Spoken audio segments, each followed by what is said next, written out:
बिस्मिल्लाहिर्रहमानिर्रहीम। अस्सलाम वालेकुम। आप लोगों को खुश आमदीद कहता हूँ एक नई वीडियो में।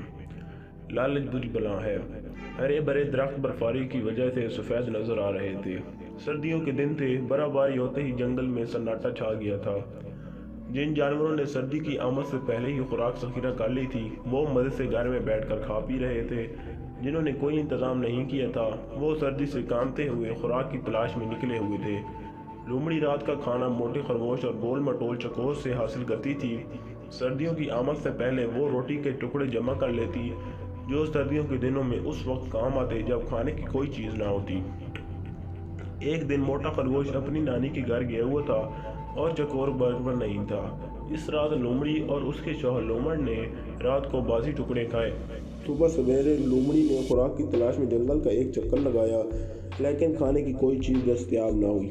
वो नाकाम वापस लौटी तो उसका भूखा शौहर बड़ी बेचैनी से उसका इंतज़ार कर रहा था। कुछ मिला या खाली हाथ लौट आई हो, उसने बड़ी बेसब्री से पूछा। लोमड़ी ने अपने निकटू शौहर को घूर कर देखा, फिर कहा, इस शदीद सर्दी में भला क्या मिल सकता है? तो क्या अब फिर उसी बासी रोटी के टुकड़े खाने पड़ेंगे? लोमड़ ने झुंझाड़ कर कहा।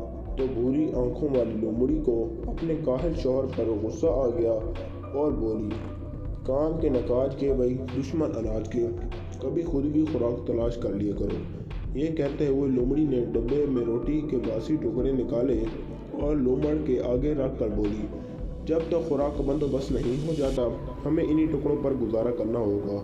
ये कहकर वो रोटी के टुकड़े खाने लगी। लोमड़ ने उन टुकड़ों को देखते हुए कहा, रात को बासी टुकड़े खाने से मेरे दांतों में दर्द हो रहा है। मेरा तो दिल है चाह रहा है कि आज गोश्त खाऊं। मुझे उम्मीद है कि मेरी ख्वाहिश जरूर पूरी होगी। लोमड़ी ने कहा, तुम चाहते हो कि हर चीज़ तुम्हें बैठे बिठाए मिल जाए। मेरी तो किस्मत ही फूट गई है कि तुम जैसे निकट्टू और काहिल शौहर मिला है, जिसे खिलाता भी खुद पड़ता है। यह कहकर वो कुछ देर बड़बड़ाती रही, फिर खामोशी से रोटी के बासी टुकड़े चबाने लगी। भूखे लोमड़ ने कुछ देर तक अपने सामने रखे हुए रोटी के टुकड़ों की तरफ देखा तक नहीं, लेकिन जब भूख ने सताया तो मुंह बनाते हुए एक टुकड़ा उठाकर चबाने लगा। अभी वो टुकड़ा चबा ही रहा था कि आसमान से फड़फड़ आहट की आवाज़ सुनाई दी। फिर चार बतखें नीचे ज़मीन पर उतर आईं। उन्होंने लोमड़ और लोमड़ी को रोटी के टुकड़े चबाते हुए देखा तो उनके करीब आ गईं कि शायद वो रोटी के कुछ टुकड़े खाने के लिए फेंक दें। लोमड़ी ने बड़ी मुश्किलों से रोटी के टुकड़े जमा किए थे, इसलिए उसने रोटी का एक टुकड़ा भी उनकी तरफ ना फेंका। लेकिन लोमड़ ने रोटी का एक बड़ा टुकड़ा बतखों की तरफ फेंक दिया। चारों बतखें रोटी के टुकड़े पर लपकी। इनमें से जो सेहतमंद बतख थी, उसने रोटी का टुकड़ा हासिल कर लिया और देखते ही देखते उसे हड़प कर गई। लोमड़ ने दूसरा टुकड़ा फेंका तो वो भी उसी बतख ने खा लिया। तीसरा टुकड़ा बेंजरा फेंका गिरा हुआ और चारों बतखें उस पर तेजी से झपकी, लेकिन ये टुकड़ा भी तगड़ी बतख ले उड़ी। यह देखकर लोमड़ी लोमड़ पर चिल्लाई, पागल तो नहीं हो गए जो रोटी के टुकड़े इस तरह ज़ाया कर रहे हो?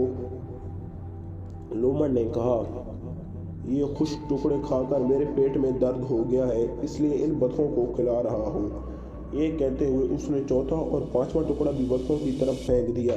तगड़ी बतख ये टुकड़े भी खा गई। इसके साथ ही बतखों ने एहतजाज किया तो उसने उनकी खूब पिटाई की। बतख की ये हरकतें देखकर लोमड़ी ने कहा, कितनी लालची है ये बतख, अपनी साथी बतखों का हिस्सा भी खा रही है। लोमड़ ने कोई जवाब नहीं दिया। अब वो रोटी के टुकड़े सिर्फ उसी लालची बतख की तरफ फेंकने लगा। दूसरी बतखों का हिस्सा खा कर तगड़ी बतख का पेट भूल गया। उसने इतना खा लिया कि अब उससे इधर उधर दौड़ना भी मुश्किल हो गया। बस करो, तुमने तो सारे टुकड़े उसी लालची बतख को खिला दिए हैं, लोमड़ी ने चिल्लाकर लोमड़ से कहा, लेकिन उसने लोमड़ी की बात पर कोई ध्यान ना दिया। यह देखकर लोमड़ी बहुत खफा हुई और बड़बड़ाती हुई अपने बट के अंदर चली गई।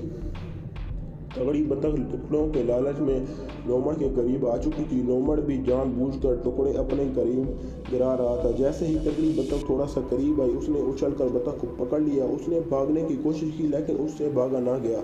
यह देखकर दूसरी बतखें फौरन उड़ गई। लोमड़ मजे से लालची बतख को मुंह में दबाए बट के अंदर दाखिल हुआ। उसने बतख के पर नोचे और गोश्त लोमड़ी को पेश करते हुए कहा, मैं निकट्टू और कामचोर सही, लेकिन इतना अहमक भी नहीं कि अपनी सारी खुराक ऐसे ही किसी को खिला दूं। اب تمہاری سمجھ میں آ گیا ہوگا کہ میں سارے ٹکڑے اس لالچی بطخ کو کیوں کھلا رہا تھا۔ آؤ اس سرد موسم میں بطخ کے گرم گرم گوشت کا مزہ اڑائیں۔ لومڑی جو کچھ دیر پہلے لومڑ کے بے حد خفا تھی، اب اسے لومڑ دنیا کا عقل مند جانور دکھائی دے رہا تھا۔ اس نے کہا، تم واقعی بہت چالاک ہو، میں تمہیں مان گئی۔